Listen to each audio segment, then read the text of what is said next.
ಕಾಪುಪೇಟೆಯ ಖಾಸಗಿ ಕಟ್ಟಡವೊಂದರ ಮುಂಭಾಗದಲ್ಲಿ ಇರುವ ರಿಕ್ಷಾ ನಿಲ್ದಾಣವನ್ನ ತೆರವುಗೊಳಿಸುವಂತೆ ಹೈಕೋರ್ಟ್ ಆದೇಶಿಸಿದ್ದು, ಅದರಂತೆ ಪುರಸಭೆಯು ರಿಕ್ಷಾ ನಿಲ್ದಾಣ ತೆರವಿಗೆ ಮುಂದಾಗಿದ್ದು, ಪುರಸಭೆಯ ಕ್ರಮಕ್ಕೆ ರಿಕ್ಷಾ ಚಾಲಕರಿಂದ ಭಾರೀ ಆಕ್ಷೇಪ ವ್ಯಕ್ತವಾಗಿದೆ.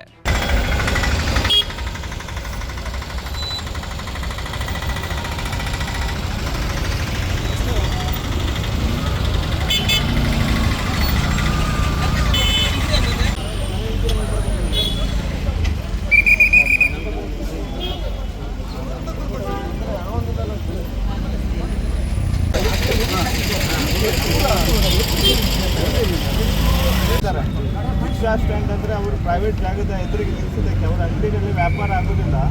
ರಕ್ಷಿತಾ ಅವರು ಹೈಕೋರ್ಟ್ಗೆ ಹೋಗಿದ್ದಾರೆ. ಹೈಕೋರ್ಟಿಗೆ ಏನು ಆರ್ಡರ್ ಮಾಡಿದ್ದಾರೆ ಅಂದರೆ ಅದನ್ನು ತೆರವುಗೊಳಿಸಿ ಅಂತೇಳಿ ಆರ್ಡರ್ ಮಾಡಿದ್ದಾರೆ. ಹೈಕೋರ್ಟ್ ಆರ್ಡ್ರಿಗೆ ನಾವು ಬದ್ಧರಾಗಿರ್ಬೇಕಾಗ್ತದೆ. ಯಾಕೆಂದರೆ ಇದ್ರ ಪೂರ್ವದಲ್ಲಿ ಏನಾದರೂ ಹೋದರೆ ಅದರಲ್ಲಿ ನಿಮ್ಮ ಕಂಪನ್ಸೇಷನ್ ಏನಾದರೂ ಸಿಗ್ತಿತ್ತು. ಬಟ್ ಈಗ ಹೈಕೋರ್ಟ್ ಆರ್ಡರ್ ಮಾಡಿದ ನಂತರ ನಾವು ಹೈಕೋರ್ಟನ್ನು ಏನು ಆರ್ಡರ್ ಮಾಡಿದ್ರೆ ಅದಕ್ಕೆ ನಾವು ಸ್ಟಿಕ್ ಆನ್ ಆಗಿರಬೇಕಾಗ್ತದೆ. ಅದಕ್ಕೆ ಈಗ ನಾವು ಅದನ್ನು ತೆರವುಗೊಳಿಸಲಿಕ್ಕೆ ಬಂದಿದ್ದೇವೆ. ಅದು ರಿಕ್ಷಾ ಸ್ಟ್ಯಾಂಡಿಂದ ಒಂದು ಬೋರ್ಡ್ ಅಷ್ಟೇ ಇದೆ. ಆ ಬೋರ್ಡನ್ನು ದಯವಿಟ್ಟು ತೆಗಿಬೇಕು. ಯಾಕಂದರೆ ಹೈಕೋರ್ಟ್ ಡಿಸಿಷನ್ ಇದೆ. ಹೈಕೋರ್ಟ್ ಡಿಸಿಷನ್ ಪ್ರಕಾರ ನಾವು ಹೋಗಬೇಕಾಗ್ತದೆ.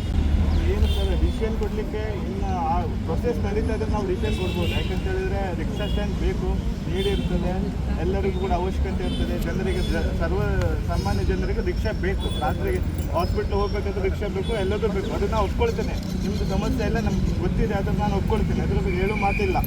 ಆದರೆ ಹೈಕೋರ್ಟ್ ಡಿಸಿಷನ್ ಅಂದರೆ ಡೈರೆಕ್ಟಾಗಿ ಆರ್ಡ್ರ್ ಕೊಟ್ಟಿದ ನಂತರ ಹೈಕೋರ್ಟ್ ಆರ್ಡ್ರ್ ಮೇಲೆ ನಾವು ಮತ್ತೆ ಏನಿದೆ ಅದನ್ನು ನಾವು ಆಗಿ ಪೊಲೀಸ್ ಇಲಾಖೆಯಾಗಿ ಮತ್ತು ಇತರೆ ಅಧಿಕಾರಿಗಳು ಹೈಕೋರ್ಟ್ ಆರ್ಡ್ರಿಗೆ ಸ್ಟಿಕ್ ಆನ್ ಆಗಿರಬೇಕು, ಬದ್ಧರಾಗಿರಬೇಕು. ಅದು ಬಿಟ್ಟರೆ ನಮ್ಮ ಮತ್ತೆ ಡಿಸಿಷನ್ ನಾನು ಕೊಡಲಿಕ್ಕೆ ಆಗೋದಿಲ್ಲ. ಆದರೆ ನನಗೆ ಬಂದ ಮಾಹಿತಿ ಪ್ರಕಾರ ಏನು ಜಾಗ ಇದೆ, ಲ್ಯಾಂಡ್ ಇದೆ, ಅದರದ್ದು ಒರಿಜಿನಲ್ ಡಾಕ್ಯುಮೆಂಟ್ ಮಾತ್ರ ಇದೆಯಾ? ಅದು ಒರಿಜಿನಲ್ ಮಾಲೀಕರ ಡೈರೆಕ್ಷನ್ ನೋಡ್ಕೊಂಡು ಕೋರ್ಟ್ ಆರ್ಡರ್ ಮಾಡಿದೆ ಸರ್. ಕೋರ್ಟ್ ಆರ್ಡರ್ ಎಲ್ಲ ನೋಡೇ ಮಾಡಿರ್ತಾರೆ. ಬಟ್ ಏನಾಗಿದೆ, ಈಗ ರಿಕ್ಷಾ ಸ್ಟ್ಯಾಂಡ್ ಬೇಕು, ಸಾರ್ವಜನಿಕರು ಬೇಕು, ಹಾಸ್ಪಿಟ್ಲ್ ಹೋಗಿ ಸಣ್ಣ ಮಕ್ಕಳಿಗೆ ತೊಂದರೆ ಆದರೆ ರಿಕ್ಷಾದವರೇ ಬರ್ತಾರೆ, ಮತ್ತೆ ಯಾರು ಬರಲ್ಲ. ಬೇಕು, ಅದು ನಾನು ಒಪ್ಕೊಳ್ತೇನೆ. ಆದರೆ ಹೈಕೋರ್ಟ್ ಡಿಸಿಷನ್ ಹಿಂದೆ ಏನಾಗಿದೆ ಅದ್ರ ಬಗ್ಗೆ ಎಲ್ಲ ಕೂಲಂಕಷವಾಗಿ ಚರ್ಚಿಸಿ ಹೈಕೋರ್ಟ್ ಒಂದು ಆರ್ಡರ್ ಮಾಡಿದೆ. ಆ ಆರ್ಡರ್ ಮಾಡಿದ ನಂತರ ನಮಗೇನು ಕಾಲ ಆರ್ಡ್ರಲ್ಲಿ ಆ ತೆರವುಗೊಳಿಸಿದ್ರೆ ಅಂತೇಳಿ ಕನ್ಸ್ಟ್ರಕ್ಷನ್ ಏನಿಲ್ಲ, ಅವ್ರದ್ದು ಶೆಡ್ ಗಿಡ್ ಏನಿಲ್ಲ, ಒಂದು 2 ಸ್ಟ್ಯಾಂಡ್ ಇದೆ, ಅದನ್ನು ತೆರವುಗೊಳಿಸಿ ಅಂತ ಹೇಳ್ಕೊಂಡು ನಾವೊಂದು ಬೋರ್ಡ್ ಹಾಕ್ತೇವೆ ಸರ್. ಅದನ್ನು ಯಾರು ಒಂದು 70 ವರ್ಷದಿಂದ ಯಾರಿಗೂ ತೊಂದರೆ ಆಗೋದಂಥ ವ್ಯವಸ್ಥೆಯನ್ನು ಏಕಾಏಕಿ ಮಾಡಿದ್ರೆ ಕೂಡ ಕಾಲಾವಕಾಶ. ಈಗ ನೋಡಿ ಅಲ್ಲಿ ಪಾರ್ಕಿಂಗ್ ವ್ಯವಸ್ಥೆಯಲ್ಲಿ ಗಾರ್ಡನ್ ಮಾಡಿದ್ದಾರೆ. ಒಬ್ಬರು ಎಲ್ಲಿ ಖಾಲಿ ಇವರಿಗೆ ನಮಗೆ ಮಾತ್ರ ಹೈಕೋರ್ಟ್ ಆರ್ಡರ್ ಆಗಿಲ್ಲ. ಅದ್ರ ಮೇಲೆ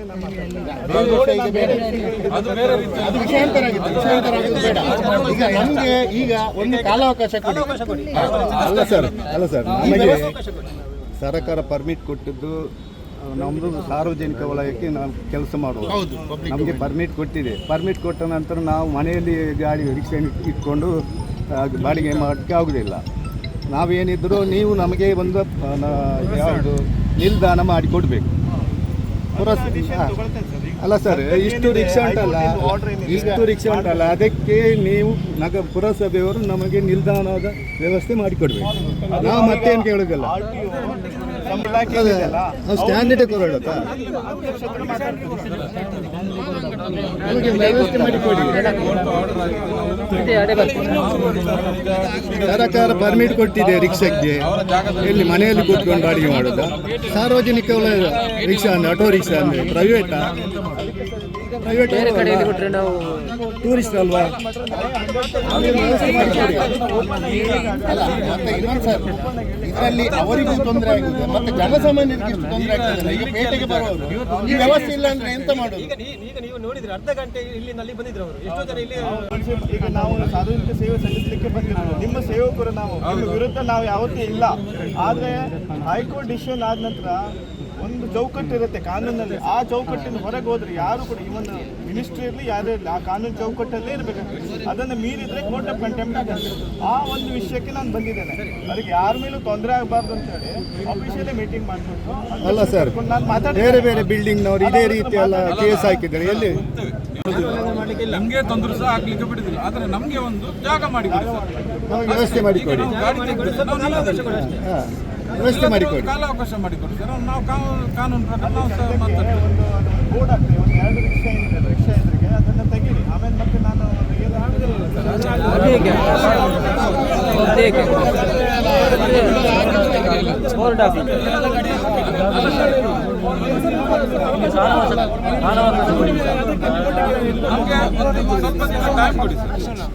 ಸ್ವಲ್ಪ ದಿನ ಟೈಮ್ ಕೊಡಿ, ನಾವು ಅದಕ್ಕೆ ಬೇಕಾದ ವ್ಯವಸ್ಥೆ ನಾವು ಸಹ ಮಾಡ್ಕೊಳ್ತೇವೆ. ಸಹಕಾರ ಸಹ ಬೇಕು. ಈಗ ಪುರಸಭೆಯವರು ಹೋಗಿಲ್ಲ ಕೋರ್ಟಿಗೆ, ಹೋದವರು ನಾವಲ್ಲ ಸರ್. ದಯವಿಟ್ಟು ನನ್ನ ಮಾತು ಕೇಳಿ, ಹೋದವರು ಪುರಸಭೆಯವರು ನಿಮ್ಮ ವಿರುದ್ಧ ಯಾವತ್ತೂ ಹೋಗಿಲ್ಲ. ಅಲ್ಲಿ ಹೋದವರು ಬೇರೆಯವರು. ಕೋರ್ಟ್ ಆರ್ಡರ್ ಕೊಟ್ಟ ನಂತರ ನಾವು ಏನ್ ಮಾಡ್ಬೇಕಾಗುತ್ತೆ? ನನ್ನ ಜಾಗದಲ್ಲಿ ಯಾರೇ ಇದ್ರು ನಿಮ್ಮ ಜಾಗದಲ್ಲಿ ಅಲ್ಲಲ್ಲ, ಈಗ ನಾವೀಗ ಆಸ್ ಎ ಯೂನಿಯನ್ ರಿಕ್ಷಾದವರೇ ನಾವೆಂತ ಕಾಲಾವಕಾಶ ಕೊಟ್ಟು ನಾವು ಕಾನೂನು ಪ್ರಕಾರ ಹೋಗ್ಬೇಕು. ಇವರಿಗೆ ಏನಾದ್ರು ಆದ್ರೆ ಅದು ಕಂಟೆಂಪ್ಟ್ ಕೋರ್ಟ್. ಪಾರ್ಟಿ ಇವರ ಜವಾಬ್ದಾರಿ ಇವರು ಮಾಡ್ಬೇಕಾಗ್ತದೆ. ನಾವು ಕೋರ್ಟ್ ಕಾನೂನನ್ನು ಉಲ್ಲಂಘನೆ ಮಾಡೋದೇ ಇಲ್ಲ. ಮಾಡಲ್ಲ ಅಂತ ಹೇಳಿದ್ರೆ ಒಂದು ಬೋರ್ಡ್ ಹಾಕ್ಲಿಕ್ಕೆ ಬೋರ್ಡ್ ಯಾವುದು ಒಂದು ಇಲ್ಲಿ ಕೇಳಿ, ನಾನು ಅಧ್ಯಕ್ಷ ಹತ್ರ ಮಾತಾಡ್ತೇನೆ.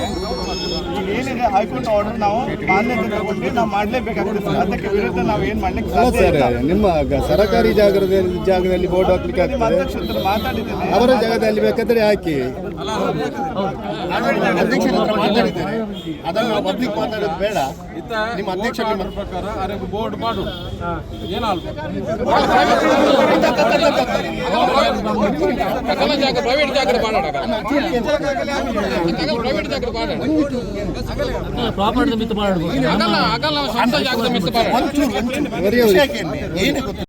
ನಮಗೆ ಏಂಚ ಗೊತ್ತಾನ ಬೋರ್ಡ್ ಮಾಡಿದ್ರೆ ಆ ಬೋರ್ಡ್ ಸ್ಟೇ ಕನ್ನಡ ಏನ ಕನ್ನಡ ನಮ್ಮ ಮಲ್ಪಡೋದು. ಅದಕ್ಕೆ ಅರ್ನ ಪ್ರೊಸೀಡಿಂಗ್ಸ್ ಮಲ್ಪಡು. ನಮ್ಮ ನಿಗಲ್ನ ಟೀಮ್ ಉಂಟಲ್ಲ, ನಿಗಲ್ನ ಲೀಗಲ್ ಟೀಮ್ ಉಂಟು. ಐಟ್ ನಿಗಲ ಪ್ರೊಸೀಡಿಂಗ್ಸ್ ಮಲ್ಪಡು. ಅಂಚದು ಪನ ನೆಟ್ ಆಗಲೇ ಬೋರ್ಡ್ ಆರು ಒಂಜಿ ದಿನ ಅರೆ ಪಾಡ್ನ ಪಾಡೋಡಿ ಅರೆಗೆ ಅವಕಾಶ ಕೊರೋಡು. ಬೋರ್ಡ್ ರಿಕ್ಷಾ ಚಾಲಕರ ಹಾಗೂ ಮಾಲಕರ ವತಿಯಿಂದ, ಅಧ್ಯಕ್ಷರ ವತಿಯಿಂದ ನಾನು ಮಾತಾಡ್ತಿದ್ದೇನೆ. ನಮ್ಮ ಸುಮಾರು ಸಾಧಾರಣ ಒಂದು 50 ವರ್ಷದಿಂದ ಕಾಪುಪೇಟೆಯಲ್ಲಿ ರಿಕ್ಷಾ ಪಾರ್ಕಿಂಗ್ ಮಾಡ್ತಾ ಇದ್ದೇವೆ. ಇದಕ್ಕೂ ಮುಂಚೆ ಸಹ ನಮ್ಮ ಅರುಣ್ ಶೆಣೈ ಅಂತವರು ನಮ್ಮ ಮೇಲೆ ಕಂಪ್ಲೇಂಟ್ ಮಾಡಿದ್ದಾರೆ. ಈಗ ಕೋರ್ಟ್ ಆರ್ಡರ್ ತಂದಿದ್ದಾರೆ. ತಂದು ಏಕಾಏಕಿ ನಾವು ಒಂದು ಸಾಧಾರಣ ಈ ಸ್ಟ್ಯಾಂಡಲ್ಲಿ ನಮ್ಮದೊಂದು 30-40 ರಿಕ್ಷಾ ನಿಲ್ತಾ ಇದೆ. ಎಲ್ಲ ರಿಕ್ಷಾ ತೆರವು ಮಾಡಬೇಕು ಅಂತ ಹೇಳಿ ನಮ್ಮ ಪುರಸಭೆಗೆ ಲೆಟರ್ ಮಾಡಿದ್ದಾರೆ ಮತ್ತು ಕೋರ್ಟ್ ಆರ್ಡರ್ ಆಗಿದೆ. ಈ ಆರ್ಡ್ರ್ ಇಟ್ಕೊಂಡು ನಾವು ಇವತ್ತು ಪುರಸಭಾ ಚೀಫ್ ಆಫೀಸರ್ ಹತ್ರ ಮಾತಾಡಿದ್ದೀವಿ. ಚೀಫ್ ಆಫೀಸರ್ ಅವರು ಈಗ ಬಂದು ಕಾನೂನು ಪ್ರಕಾರ ನಮಗೆ ಅದು ತೆಗಿಬೇಕು, ನಾವು ಬೋರ್ಡ್ ಹಾಕ್ತೇವೆ ಅಂತ ಮಾತಾಡಿದ್ದಾರೆ. ಅದಕ್ಕೆ ನಾವು ಅವರ ಪೂರಕವಾಗಿ ನಾವು ಅವರ ಹತ್ರ ಮನವಿ ಮಾಡಿದ್ದೇವೆ. ಕಾನೂನಿಗೆ ನಾವು ಏನಾದರೂ ಕಾನೂನು ಉಲ್ಲಂಘನೆ ಮಾಡುವುದಿಲ್ಲ, ಕಾನೂನಿಗೆ ಸಹಕಾರವಾಗಿ ನಾವು ಈಗ ನಮಗೆ ಸ್ವಲ್ಪ ದಿನ ಕಾಲಾವಕಾಶ ಕೊಡಿ, ಆ ಕಾಲಾವಕಾಶದಿಂದ ನಾವು ಏನಾದರೂ ವ್ಯವಸ್ಥೆ ಮಾಡುತ್ತೇವೆ ಅಂತ ಅವ್ರ ಹತ್ರ ರಿಕ್ವೆಸ್ಟ್ ಮಾಡಿದ್ದೇವೆ. ಈಗ ನಮ್ಮನ್ನು ಅವರು ಕರೆದು ಪುನಃ ಮಾತಾಡ್ತೇನೆ ಅಂತ ಹೇಳಿದ್ದಾರೆ. ನಾವು ಯಾವುದಕ್ಕೂ ಯಾರಿಗೂ ತೊಂದರೆ ಕೊಡುವವರಲ್ಲ. ನಮ್ಮಿಂದ ಉಪಕಾರ ಆಗುವುದೇಶು ಯಾರಿಗೂ ಉಪದ್ರ ಆಗುತ್ತಿಲ್ಲ. ಹೀಗಾಗಿ ನಾವು ಎಲ್ಲ ರಿಕ್ಷಾ ಚಾಲಕರ ಮಾಲಕರ ಮನವಾಗಿ ಪುರಸಭೆಗೂ ಸಹ ಮನವಿ ಮಾಡಿದ್ದೇವೆ, ನಮಗೆ ಜಾಗ ಕೊಡಬೇಕು ಅಂತ. ಈಗ ಹಾಗೆ ನೋಡಲಿಕ್ಕೆ ಹೋದರೆ ಇಲ್ಲಿ ಅಂಗಡಿಯ ಎದುರುಗಡೆ ಜಾಗ ಇರುವುದೇ ಮುನ್ಸಿಪಾಲ್ಟಿ ಜಾಗ, PWD ಜಾಗ. ಇವರು ಏಕಾಏಕಿ ನಮ್ಮನ್ನು ತೆಗಿಬೇಕಂತ ಹೇಳಿದರೆ ನಾವು ಹೋಗೋದಿಲ್ಲಿ, ನಮಗೆ ಏನು ವ್ಯವಸ್ಥೆ ಇದೆ ಇಲ್ಲಿ. ಹಾಗಾಗಿ ಇದರ ಬಗ್ಗೆ ನಾವು ಕಾನೂನು ರೀತಿಯಲ್ಲಿ ಹೋಗ್ತೇವೆ. ಮತ್ತು ಪುರಸಭೆಗೆ ಸಹ ಮನವಿ ಮಾಡಿದ್ದೇವೆ, ನಮಗೆ ವ್ಯವಸ್ಥೆ ಮಾಡಿಕೊಡಿ ಅಂತ. ಈಗ ಚೀಫ್ ಆಫೀಸರ್ ನಮ್ಮನ್ನು ಕರೆದಿದ್ದಾರೆ. ಪುನಃ ಅವರು ಏನು ಮಾತಾಡ್ತಾರಂತ ನೋಡಿ ಮತ್ತು ಅದಕ್ಕೆ ಬೇಕಾದ ವ್ಯವಸ್ಥೆ ನಾವು ಮಾಡಿಕೊಳ್ಳುತ್ತೇವೆ. 340 ರಿಕ್ಷಾ ಇದೆ, 360 ರಿಕ್ಷಾ ಇದೆ. ಅದರಲ್ಲಿ 2 ಯೂನಿಯನ್ ಬರ್ತದೆ. ಒಂದು ಯೂನಿಯನ್ ಆಟೋ ರಿಕ್ಷಾ ಚಾಲಕರು, ಮತ್ತೊಂದು ನ್ಯೂ ಆಟೋ ರಿಕ್ಷಾ ಚಾಲಕರು ಅಂತ. ಈಗ ನಾವು ಎಲ್ಲರೂ ಸೇರಿ ಒಗ್ಗಟ್ಟಾಗಿ ಪುರಸಭೆಗೆ ಹೋಗಿ ಅವರು ಅಲ್ಲನ್ನು ಪಾರ್ಟಿ ಹತ್ರ ಸಹ ಮಾತಾಡಿದ್ದೇವೆ. ಪಾರ್ಟಿ ಹೇಳ್ತಾರೆ ನಾವು ಇಲ್ಲ ತೆಗಿಬೇಕು, ಆಗೋದಿಲ್ಲ ಅಂತ. ನಾವು ಈಗ ಕಷ್ಟಪಟ್ಟು ದುಡಿಯುವವರು, ನಾವು ಏನು ಪರ್ಮನೆಂಟ್ ಇಲ್ಲಿ ನಿಲ್ಲೋದಿಲ್ಲ. ಬೆಳಿಗ್ಗೆ ಬಂದರೆ ಸಂಜೆ ಹೋಗ್ತೇವೆ, ಯಾರಿಗೂ ಅಡಚಣೆ ಆಗೋದಿಲ್ಲ. ಇದು ಏನು ಇದರ ಹಿಂದೆ ಇದೆ ನಮ್ಗೆ ಗೊತ್ತಿಲ್ಲ. ಆದರೂ ಸಹ ನಾವು ಎಲ್ಲರ ರಿಕ್ಷಾ ಚಾಲಕರ ಪರವಾಗಿ ಪುರಸಭೆಗೂ ಸಹ ಮನವಿ ಮಾಡ್ತಿದ್ದೇವೆ. ಈಗ ಎಲ್ಲ ಬೇಕಾದ ಕಾನೂನು ಪ್ರಕಾರ ಮಾಡ್ತಾ ಇದ್ದೇವೆ.